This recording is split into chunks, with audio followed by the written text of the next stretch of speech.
প্রিয় ভাইরা, এখান থেকে জান্নাতে পৌঁছতে লাগবে 40 বছর। এত দূর। কত বছর?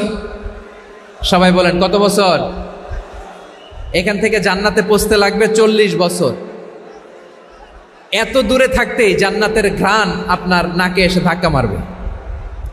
বিষ্ণুই বলেন, যে ব্যক্তি কোনো সংখ্যালঘুকে হত্যা করে জান্নাতের ঘ্রাণ তো পাবেই, জান্নাতে তো ঢুকতে পারবেই না, জান্নাতের ঘ্রাণও তার নাকে লাগবে না। পড়েন না আউযুবিল্লাহ। তাহলে সংখ্যালঘুদের ব্যাপারে ইসলামে অধিকার দেয়া আছে না নাই? লালমনিরহাটের ভাইয়ের আওয়াজ করে বলেন, আমার সংখ্যালঘু হিন্দু ভাইদের রাইটস, অধিকার আমাদের ইসলামে প্রোটেক্টেড আছে না নাই? এখানেই শেষ না। বিষ্ণু ইসলাম আপনার অমুসলিম প্রতিবেশীর সাথে ভালো আচরণ করতে বলেছে। আমাদের হয় না এটা মুসলিম পাড়া, ওটা বৌদ্ধ পাড়া, হয় না? অনেক সময় হয় না এটা আমাদের মুসলিম পাড়া, ওইটা হিন্দু পাড়া, এরকম আছে না নাই? লালমনিরহাটে নাই না? আছে?